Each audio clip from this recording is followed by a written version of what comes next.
நம்ம சமையல் விருந்தில் நிறைய மீன் ரெசிபீஸ் நான் போட்டிருக்கேன். லிங்க் வந்து டிஸ்கிரிப்ஷன் பாக்ஸில் கொடுத்துருக்கேன், பார்த்துக்குங்க. இன்றைக்கி நாம் இந்த ஃபிஷ் கறிக்கு வந்து ராக் ஃபிஷ் நான் யூஸ் பண்ண போகிறேன். இங்கே நான் வந்து காஸ்கோவில் அந்த ராக் ஃபிஷ் வாங்கியிருக்கேன். இங்கே ஆல்ரெடி ஃபிஷ்ஷை நல்லா க்ளீன் பண்ணி முள்ளையெல்லாம் எடுத்துகிட்டு வச்சுருக்காங்க. இங்கே வந்து இது டூனா ஃபிஷ்லேயும் வச்சா நல்லாயிருக்கும். சால்மன் ஃபிஷ்லேயும் இந்த கறி வச்சா ரொம்பவே டேஸ்ட்டாக இருக்கும். இது வந்து திலப்பியா ஃபில்லட்ஸ். ஆனால் நாம் இன்றைக்கி வந்து ராக் ஃபிஷ்ஷையே யூஸ் பண்ணி நாம் இந்த கறி செய்ய போகிறோம். இந்த ராக் ஃபிஷ்ஷை உங்களுக்கு தேவையான சைஸில் துண்டுகளாக இந்த மாதிரி கட் பண்ணிக்கிறங்க. இதில் நம்ம வந்து மீன் கறி மசாலா போட்டு மிக்ஸ் பண்ண போகிறோம். உங்கள்கிட்ட மீன் கறி மசாலா இல்லைன்னா மிளகாய்த்தூள், மஞ்சத்தூள், ஜீரகத்தூள், கொத்தமல்லி தூள் போட்டு விர வைக்கிங்க. நான் இங்கே வந்து ஏற்கனவே ஃபிஷ் கறி மசாலா எப்படி செய்யுங்கிற சமையல் விருந்தில் போட்டிருக்கேன். லிங்க் டிஸ்கிரிப்ஷன் பாக்ஸில் கொடுத்துருக்கேன், பார்த்துக்குங்க. மஞ்சள் தூள் சேர்த்தாச்சு. அதுக்கப்புறம் உப்பு தேவையான அளவு நம்ம சேர்த்துக்கிறோம். சேர்த்துட்டு இது எல்லாத்தையும் நல்லா மிக்ஸ் பண்ணி விடுங்க. தண்ணி சேர்க்காமல் மிக்ஸ் பண்ணுங்க. ஏன்னா மிக்ஸ் பண்ணதுக்கப்புறம் அந்த ஃபிஷ்லேருந்து வர தண்ணியிலேயே இது ஃபுல்லாக நல்லாவே கோட் ஆகிடும். இது ஒரு 10 நிமிஷம் அப்படியே மேரினேட் ஆகட்டும்.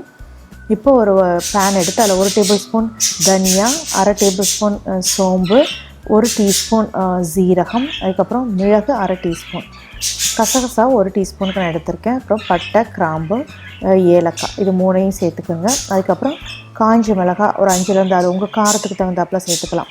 இதை வந்து இந்த மாதிரி ட்ரை ரோஸ்ட் பண்ணி எடுங்க.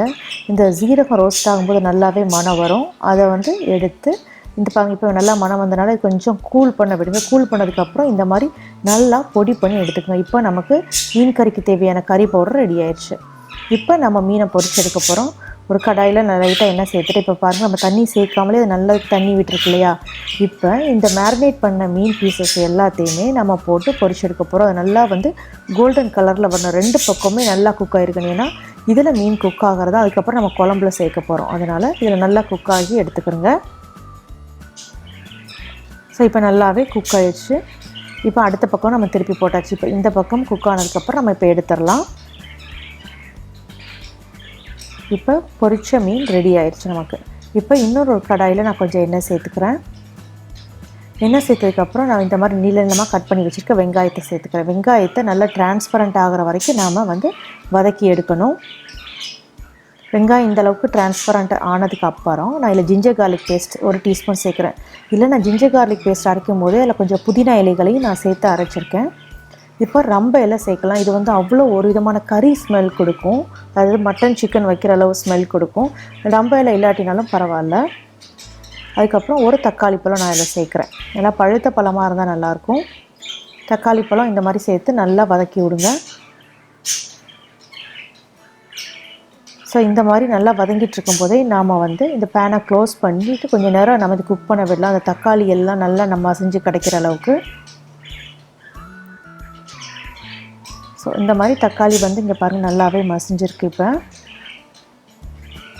இப்போ நாம் வந்து அரைச்சி வச்சுருக்க மசாலா பொடியை சேர்த்துக்கலாம்.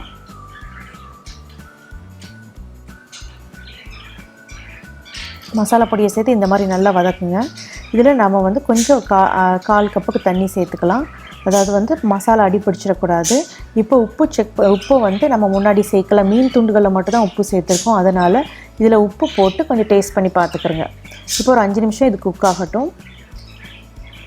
இப்போ வந்து நல்லாவே கொதிக்குது இல்லையா. இப்போ நல்லா கொதிச்சிட்டு இருக்கும்போது நாம் வந்து பொரிச்சு வச்சுருக்க மீன் துண்டுகளை இதில் நம்ம சேர்த்துடலாம்.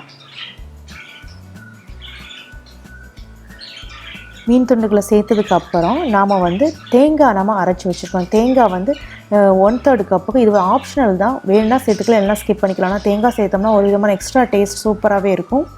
இப்போ தேங்காய் சேர்த்ததுக்கப்புறம் இது எல்லாத்தையும் நல்லா மிக்ஸ் பண்ணி விடுங்க. மிக்ஸ் பண்ணி விட்டதுக்கப்புறம் இது கொஞ்சம் நேரம் 2 நிமிஷம் கொதிக்கட்டும். மூடி போட்டு கொதிக்க விடுங்க. இப்போ ஓப்பன் பண்ணி பார்க்கலாம்.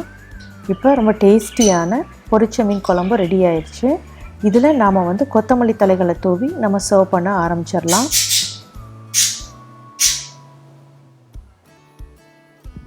இப்போ ரொம்ப டேஸ்டியான பொரிச்ச மீன் கிரேவி எப்படி பண்ணுறதுன்னு பார்த்துருப்பீங்க. இது வந்து எந்த விதமான புலாவு கூடயுமே ரொம்ப நல்ல காம்பினேஷனாக இருக்கும்.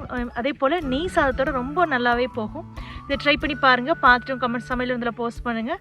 இந்த வீடியோ உங்களுக்கு பிடிச்சிருந்தா சமையல் வந்து சேனலை லைக் பண்ணுங்கள், ஷேர் பண்ணுங்கள். கூடவே பெல் சிம்பிளை நீங்கள் கிளிக் பண்ணிட்டீங்கன்னா அப்டேட் பண்ண வீடியோஸ் உடனே பார்க்கலாம். இன்னொரு வீடியோவில் சந்திக்கலாம். நன்றி, வணக்கம்.